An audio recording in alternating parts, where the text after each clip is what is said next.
라는 제목으로 하나님 말씀을 나누고자 합니다. 먼저 그림 두 장을 보겠습니다. 띄워주시면 감사하겠습니다. 이 보이는 두 이미지, 공통점을 혹시 찾으실 수 있으실까요?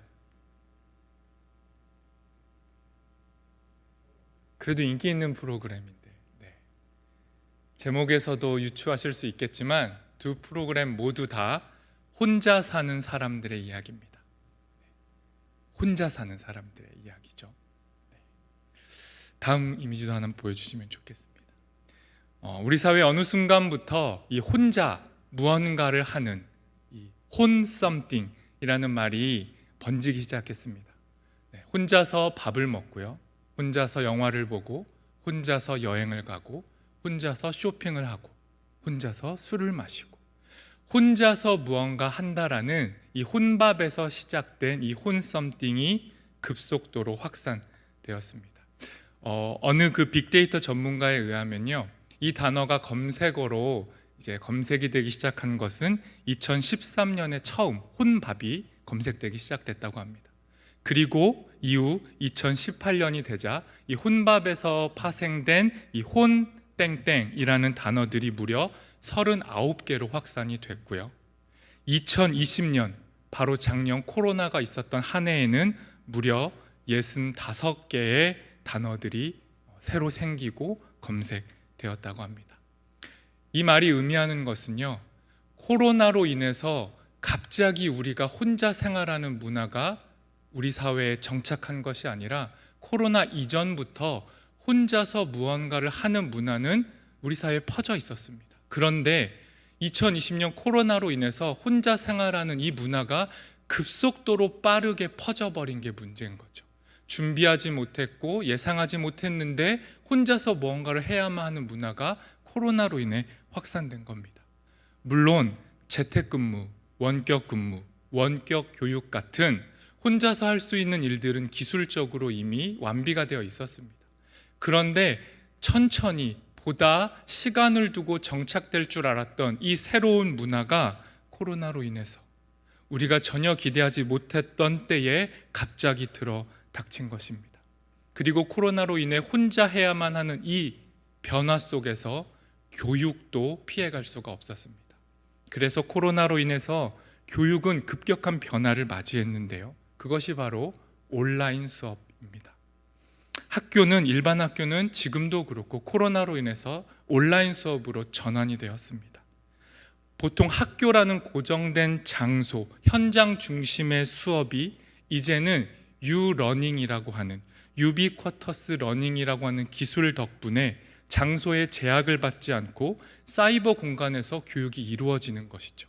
그런데 이것이 좋은 것이 아니라 갑자기 코로나 때문에 너무도 빨리 현실이 돼버린 겁니다. 하지만 그래도 사회와 교육 현장 그리고 기술이 확보된 사회에서는 이것이 어느 정도 정착이 되어 가고 있습니다. 하지만 교회의 교육은 아직 이러한 시대를 준비하기에는 미흡했고 전혀 예상치 못했기 때문에 갑작스럽게 온라인으로 기독교 교육, 신앙 교육을 해야 한다라는 이 당혹스러움에 허덕였습니다. 정말 감사한 것은 그래도 우리 교회학교 교역자들의 수고 덕분에, 그리고 교회에서 물질적으로 그리고 충분한 지원 덕분에 저희 교회 학교는 그래도 발빠르게 적응하고 코로나 상황 속에서 열심과 수고로 교육을 이어왔습니다. 오늘 저는 이 힘겨운 상황 속에서, 코로나라는 처음 겪는 상황 속에서도 교사를 하고 힘겨웠던 분들이 다시 코로나가 바뀌지 않은 이 상황 속에서도 또 교사로 헌신하고 자원하고 임명받는 이때에 그들을 향한, 교사들을 향한 하나님의 마음, 하나님의 권면을 나누고자 합니다. 여러분, 오늘 골로새서 1장 28절 안에는 교회 학교, 신앙교육의 목표라고 할 수 있는 말씀이 담겨져 있습니다. 골로새서 1장 28절을 제가 다시 한번 읽겠습니다. 우리가 글을 전파하여 각 사람을 권하고 모든 지혜로 각 사람을 가르침은 각 사람을 그리스도 안에서 완전한 자로 세우려 함이니. 골로새서는 분명히 말씀합니다. 가르치는 이유, 교육을 하는 이유는 그리스도 안에서 온전한 신앙인을 양성하는 것이 그 목표라고 말씀합니다. 여러분, 그리스도 안에서 온전한 신앙인의 가장 좋은 표본, 모델은 다름 아닌 예수 그리스도 자신이십니다. 예수 그리스도야말로 온전한 신앙인은 어떻게 성장해야 하고 어떠한 모습인지를 보여주셨습니다. 그것이 누가복음 2장 52절에 나타나 있는데요, 제가 읽겠습니다. 예수는 지혜와 키가 자라가며 하나님과 사람에게 더욱 사랑스러워 가시더라. 온전한 그리스도인으로 성장한다라는 것, 그리스도인으로서 세워진다라는 것은 지혜와 키가 성장하듯이 우리의 육체와 정신이 성장하는 겁니다. 그리고 하나님과 사람에게 사랑스러워져 갔다는 것처럼 인간적이고 사회적인 관계뿐만 아니라 하나님과의 영적인 관계에서도 성장함을 의미합니다. 다시 말해서 우리가 열심히 교육해서 한 아이를 성장시켜내는데 그 결과는 바로 지정의, 영과 혼과 육의 균형을 이룬 사람, 신앙과 인격이 조화를 이룬 사람, 사회생활과 교회생활이 분리되지 않는 한 인간, 그 온전한 인간을 길러내는 것이 기독교 교육의 목표입니다. 우리 교사들은 이 일에 부르심을 받은 것이죠. 코로나 시대, 그리고 코로나 이후에 교회의 교육 목표와 방향도, 그리고 실천 방향도 변함없이 그리스도를 전하는 것이고, 그리스도 안에서 아이들을 온전한 사람으로 성장하게 하는 것, 이것은 변함없는 진리입니다. 이것이 우리 교육의 목표와 방향입니다. 오늘의 본문 28절에서 다른 가르침이 아니라 글을 전파한다고 했습니다. 예수를 전파한다라는 것 어려운 거 아니지 않습니까? 그리스도를 전한다라는 건 내가 경험한 그리스도를 전하는 겁니다. 내가 그리스도께 받은 사랑과 용서와 용납을 그대로 전달하는 것이죠. 나를 있는 모습 그대로 인정해 주신 그분을 나도 동일하게 전달하는 겁니다. 나라는 존재를 그저 기뻐해 주신 예수님과 같은 모습으로 우리 앞에 선 아이들을 기뻐해 주는 것, 그것이 바로 교사의 사명, 교육의 목표입니다. 좋은 거울이 되어주는 게 교사의 사명입니다. 아이들이 어그러진 거울, 어그러진 자신의 모습 속에서 움크려들고 아파하다가 교회에 왔을 때, 교사를 만났을 때 그 교사가 그 아이의 숨겨진 역량, 그리스도 안에 감춰진 가능성을 비춰줄 때, 환한 미소와 얼굴로 그 아이에게 너도 할 수 있어, 너도 사랑받는 자야 라고 우리가 거울의 역할을 해줄 때 그 생명을 살릴 수 있는 것입니다. 새로운 거울이 되어주는 존재로서의 교사가 우리 교사의 사명인 것입니다. 그리고 오늘 본문은 또 우리에게 권면합니다. 모든 지혜로 가르치라고 말씀합니다. 여러분, 모든 지혜로 가르치는 게 뭘까요? 여러분, 교사는 일방적으로 지식을 전달하는 것에서 멈출 수가 없습니다. 우리가 기독교의 지식과 교리를 그저 전달하는 것만으로는 기독교 교육이 완성되지 않습니다. 오히려 교사의 숨겨진 인격, 그리고 그 인격이 아이들과 만났을 때 이루어지는 관계, 교사의 말투, 교사의 표정, 교사의 몸짓, 학생에 대한 반응, 말이 아닌 이와 같은 교사의 신앙과 인격이야말로 훨씬 더 커다란 교육이 됩니다. 그런데 비대면 온라인으로 교육해야만 하는 이 코로나 시기의 위기는 바로 이와 같은 겉으로 드러나지 않는 숨겨진 커리큘럼인 이 신앙의 교육이 전수되는데 온라인은 너무도 부족하다라는 것입니다. 여러분, 근데 더 큰 위기가 무엇인 줄 아십니까? 그럼에도 우리는 온라인상에서 이 교육을 해내야 됩니다. 왜냐하면 코로나 이후는 앞으로 코로나가 멈춰진다고 해서 대면 교육만으로 갈 수 없습니다. 이미 온라인 교육은 대세이고 앞으로 4차 산업혁명과 AI의 발달로 우리의 교육 현장은 이 현장 교육을 넘어설 수밖에 없습니다. 그러니 장소의 제약을 넘는 이 온라인 공간에서도 교사의 신앙과 인격이 전수되어야 합니다. 우리는 이 기술을 연마해야 합니다. 이것이 교사에게 주어진 새로운 과제라고 할 수 있습니다. 모든 지혜로 가르치기 위해서는요, 세상의 지혜도 배워야 합니다. 잠깐 정보를 전달하겠습니다. 띄워주시죠. 온라인 교육, 유러닝, 유비쿼터스 러닝의 분과로 지금 활발하게 진행되고 있는 교육 과정이 바로 이 블렌디드 러닝과 플립 러닝입니다. 쉽게 설명하겠습니다.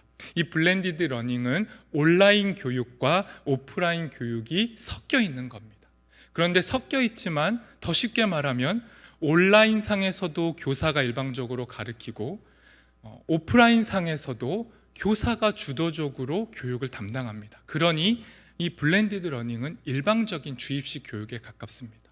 우리 교회 학교가 이 온라인 상황 속에서, 코로나 상황 속에서 모델링 해야 될 것은 이 블렌디드 러닝이 아니라 이것을 넘어서는 이 플립 러닝에 가까워야 하지 않을까 생각합니다. 플립 러닝은요, 똑같이 온라인 교육도 하고 오프라인 교육도 하는데요, 온라인 상에서 일방적으로 배움을 전수받는 게 아닙니다. 온라인이라는 이 상황 속에서 아이가 자료로 온라인을 활용하는 거죠. 쉽게 말하면 교회 학교가 제공하는 영상 자료, 우리 중등부 사역자가 정말 열심히 전도사님이 만들고 계신 이 큐티와 같은 영상들, 이 좋은 자료들을 아이들이 온라인상에서 받는 겁니다. 그리고 스스로 공부를 하는 거예요. 선행학습에 가깝죠. 그렇게 익힌 신앙의 교육을 가지고 교회 학교, 이 오프라인 대면 상황으로 나오는 겁니다. 이 단계가 떨어지면 아이들이 교회로 오게 될 거예요. 그러면 그 오프라인 상황에서 뭘 하느냐? 교육을 받는 게 아닙니다. 자신이 온라인 교육을 통해서 누렸던 하나님과의 관계, 하나님의 신앙에 대해서 이야기를 나누는 거죠. 생생한 간증이 이루어지는 것이죠. 그리고 교사와 교육자는 그것에 대해 반응해 주는 겁니다. 보완해 주고 조정해 주는 것이죠. 이 같은 관계의 교육이 바로 플립 러닝에 가깝습니다. 우리 교회가 코로나 시대 그리고 코로나 이후에 이 같은 교육에 익숙해졌으면 좋겠습니다. 그리고 준비했으면 좋겠습니다. 양질의 교육의 자료를 제공할 뿐만 아니라 상황이 허락되어서 오프라인으로 만나게 된다면 그 자리에서 그 교육을 함께 나누는 것이죠. 이처럼 이 시대에, 코로나라는 시대에 교사로 부름을 받았다라는 것은 오늘날의 기술과 정보를 지혜롭게 선용해서 이 기독교 교육의 현장에 사용해야 한다는 걸 의미합니다. 모든 지혜를 사용하기 위해서 수많은 제약이 있지만 그럼에도 교사가 먼저 이 온라인 상황에 익숙해져야만 합니다. 단지 배울 뿐만 아니라 온라인이라는 교육 안에서, 줌이라는 현장 안에서 신앙과 인격이 전달될 수 있도록 온라인 공간을 영적인 공간으로 변화시켜야 하는 사명이 교사에게 주어진 것입니다. 제가 이렇게 말씀드리니까 교사 여러분, 지금 영상을 보고 계신 교사 여러분, 아니면 여기에 계신 교사 여러분, 부담되시지 않나요? 아이고 목사님, 그냥 가르치는 것도 쉬운 게 아닌데 이제는 코로나 시대라고 해서 온라인도 익혀야 되고 프로그램도 익혀야 한다뇨. 이렇게 많이 요구하시면 저는 교사 못하겠습니다. 저는 코로나 시대의 교사로는 자격이 없는 것 같아요. 저는 교사를 내려놓고 더 뛰어난 분들에게 양보하겠습니다. 이렇게 말씀하실 건가요? 그러시면 안 됩니다. 교사 여러분, 정말 그러시면 안 됩니다. 어떤 특정한 누군가에게, 젊은 교사에게 자격이 있는 것이 아닙니다. 하나님께서는 2021년도에 여러분을 교사로 부르셨습니다. 여러분이 여러분의 자원함으로 그저 교사가 되신 것이 아니라 주님이 먼저 부르셨습니다. 그러니 여러분, 피하지 마시고 교사로 남아 주십시오. 계속 교사가 되어 주십시오. 아직 고민하고 계신 분들이 있다면 교사로 자원해 주시고 이 코로나 상황 속에서 함께 교육했으면 좋겠습니다. 아무리 힘들어도, 아무리 어려워도 교사가 교사됨을 포기하면 예수님의 얼굴을 비춰줄 거울이 사라지는 겁니다.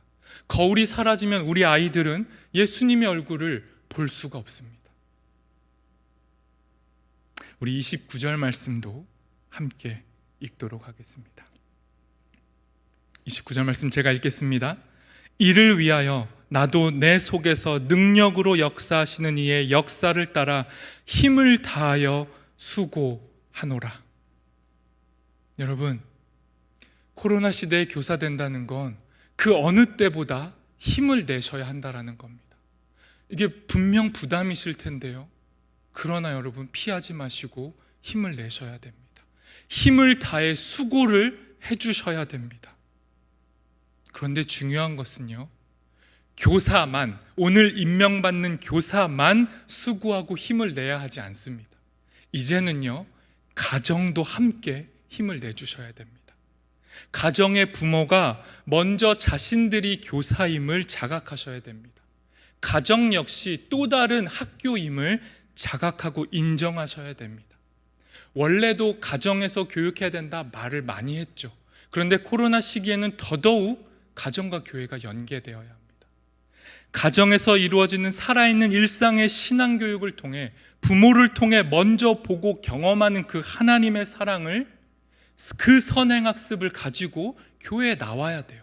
그래서 교회에 왔을 때 하나님 이야기를 처음 듣는 것이 아니라, 내가 집에서 부모님을 통해 경험했던 그 하나님이 내 친구도 경험하는 하나님이었네 라고 기뻐하며 나눌 수 있어야 하는 것이죠.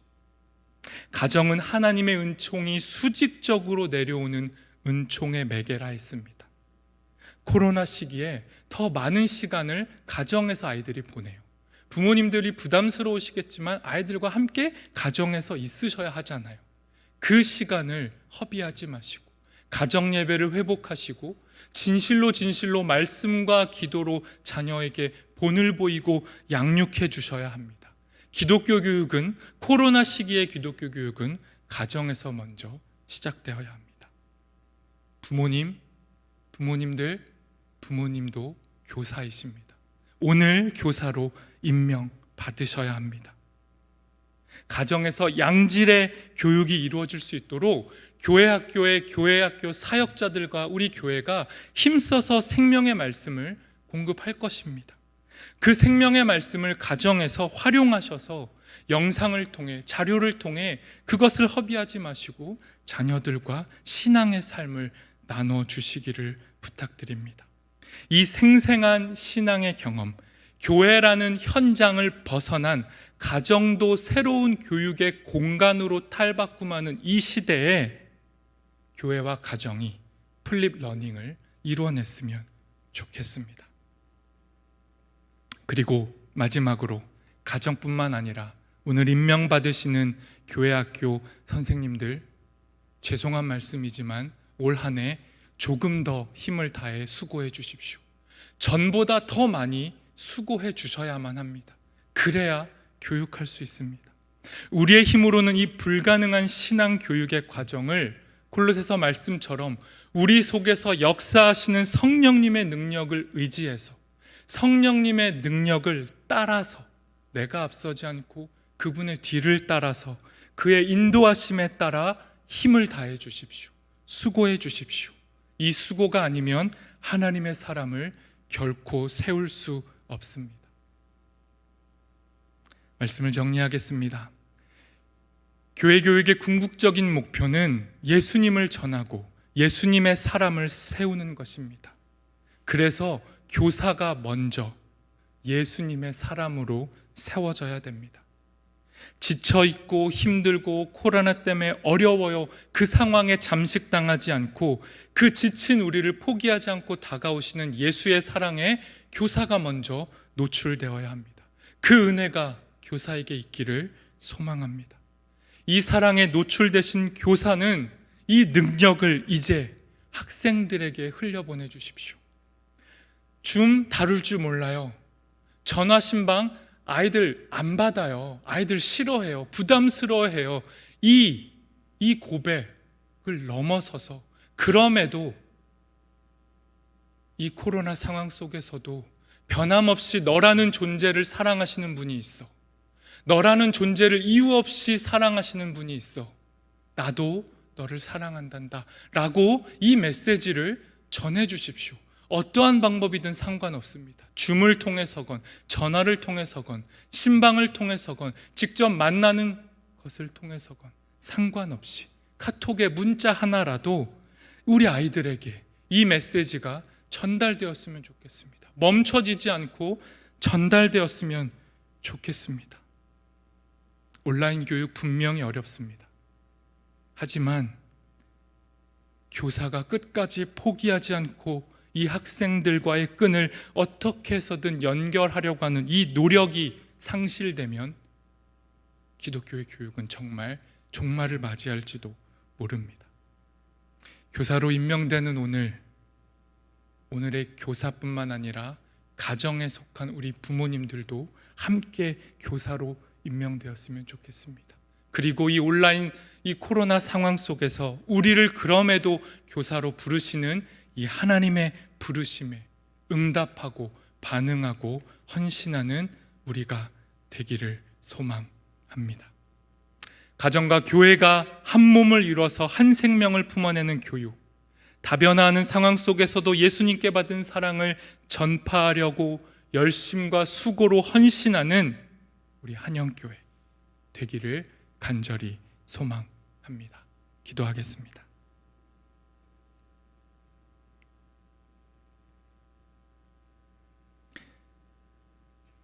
하나님 감사합니다. 아무런 자격이 없는 우리를 교사로 불러주시니 감사합니다. 주님이 부르셔서 다시 한번 교사로 일어서겠습니다. 주님이 부르셨으니 그 부르심에 순종할 때 우리 속에서 주님의 능력으로 역사하여 주십시오. 코로나라는 이 힘겨운 상황 속에서 가정과 교회가 힘을 모으기를 소망합니다. 가정과 교회가 힘을 합쳐 이 한 생명을 하나님의 사람으로 길러내게 허락하여 주옵소서. 이것이 우리의 사명임을 잊지 않고 힘써 수고하는 우리 되게 인도하여 주옵소서. 예수님의 이름으로 기도합니다. 아멘.